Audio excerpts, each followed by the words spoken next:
Hello बच्चों। आज हम लोग English Bal Bharati standard fifth का लेसन नंबर 5 द 12 मंथ्स इसके क्वेश्चन आंसर स्टडी करेंगे। तो question 1, find the meaning of the following words. A, adorning. Adorning का मीनिंग क्या है?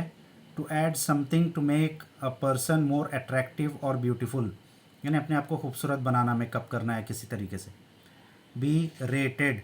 Assign a standard or value to something, यानी किसी का कीमत लगाना, वो उसको बहुत कम रेट करते थे वो लोग, मरोकला को।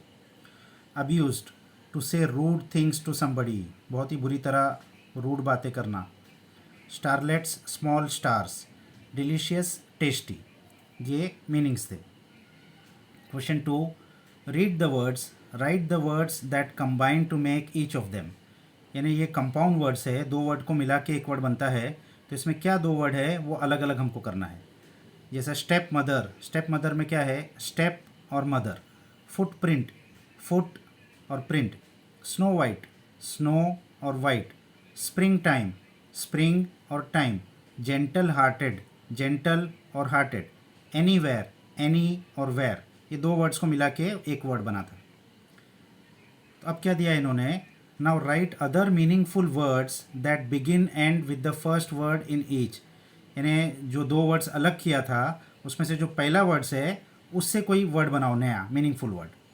तो पहला स्टेप था, तो स्टेप से स्टेप फादर, तो आप लोग और भी बना सकते हैं, step daughter, step brother. B, foot था, फुट से फुटबॉल। सी, स्नो था, तो स्नो से स्नोमैन। ये सब हमने बनाया, आप और भी नए वर्ड्स भी बना सकते हैं। डी, स्प्रिंग, स्प्रिंग से स्प्रिंग हेड। ई, जेंटल, जेंटल से gentle man. F, any, any से एनी बॉडी। तो आप लोग और भी बना सकते हैं, एनी टाइम, कुछ भी बना सकते हैं। अब the second word in each, यानी उसका जो सेकेंड वर्ड था उसमें से भी नए वर्ड्स बनाना है। तो सेकेंड वर्ड्स क्या क्या थे? मदर था, मदर से मदरलैंड। प्रिंट था, प्रिंट से प्रिंट आउट। वाइट था, वाइट से वाइट वॉश। टाइम था, टाइम से टाइम टेबल। काइंड, काइंड से काइंड हार्टेड। वेयर, वेयर से वेयर एस। तो आप लोग इसमें और भी वर्ड जोड़ के नए और कुछ वर्ड्स भी बना सकते हैं। Question 3, answer the following questions. 1, why did Marukla step mother hate her. Marukla की स्टेप मदर उसको क्यों हेट करती थी? Answer, Marukla step mother hated her because she was prettier than her own daughter Holena. क्यों उसको hate करती थी? क्योंकि वो उसकी खुद की डॉटर होलेना से ज़्यादा प्रीटी थी। Second, in what season does the story take place. ये स्टोरी कौन से सीज़न में हुई है? Answer, the story takes place in winter season. ये स्टोरी विंटर सीजन, ठंडी के मौसम में हुई है, क्योंकि बहुत बर्फ़ थी ना बाहर। Question 3, does Marukla get any of the things she brings. क्या मरुकला जो भी चीज़ लाती है उसमें से कुछ मिलता है उसको? Answer, no, Marukla did not get any of the things she brought. Marukla जो भी चीज़ें लाती है उसको कुछ नहीं मिलता है, क्योंकि वो माँ और उसकी स्टेप मदर और स्टेप डॉटर दोनों सब ले लेते हैं। Number 4, why do Holena and her mother go out in the snow themselves. Holena और उसकी मदर खुद क्यों गए बर्फ़ में? Answer, Holena and her mother thought that Morokla would eat all the apples again on her way home, so they went out in the snow themselves. उन्होंने सोचा कि पिछली बार की तरह इस बार भी सारे एप्पल रास्ते में खा जाएगी, इसलिए वो लोग खुद गए स्नो में। Question 5, why is great January annoyed with Holena and her mother, does he help them.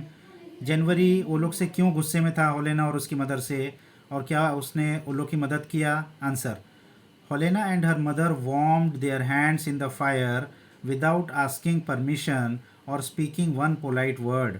होलेना और उसकी माँ ने अपने हाथ गर्म करना शुरू कर दिया उनकी आग पर, उनसे परमिशन भी नहीं ली और उनसे कोई एक पोलाइट वर्ड भी नहीं कहा।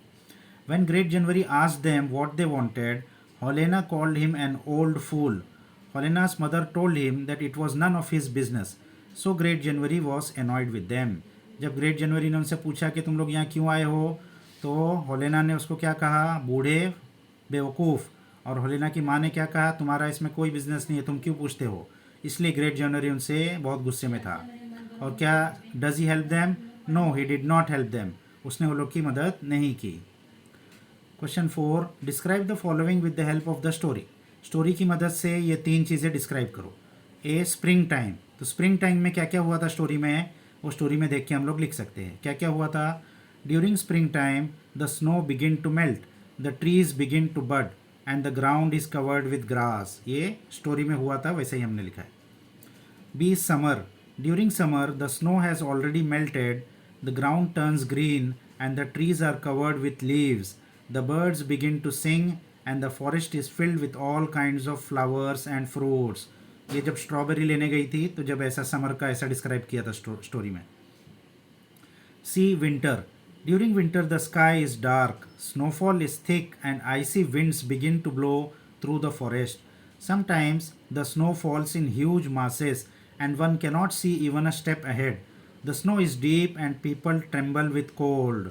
सर्दी में, ठंडी के मौसम में स्टोरी में ये सब दिया हुआ है, तो वही हमने लिखा है। अब ये लास्ट में क्या दिया है, question 6 language study. Note the words that are highlighted. इस सेंटेंस में जो हाईलाइट किया हुआ है ये वर्ड्स को नोट करना है। तो the highlighted words are nouns. जो हाईलाइट किया हुआ है वो सब क्या है, नाउन है, किसी भी चीज़ के नाम है, किसी भी इंसान के या किसी भी जानवर के, किसी भी जगह के, किसी भी चीज़ के नाम है। जैसे मरोकला, ये लड़की का नाम है। टॉप, ये पहाड़ की ऊंचाई का नाम है। माउंटेन यानी पहाड़, फायर यानी आग, ये किसी न किसी चीज़ के नाम है। तो फिर क्या कहा इन्होंने, find 5 other nouns from the story. ऐसे ही और 5 नाउन स्टोरी में से लिखो। तो हमने ये 5 लिखे हैं, होलेना, वायलेट्स, फॉरेस्ट, स्नो, माउंटेन। आप और भी बहुत सारे नाउन हैं, बहुत सारे, कोई भी 5 लिख सकते हैं। तो ये क्वेश्चन आंसर्स यहाँ पर ख़त्म हो गया।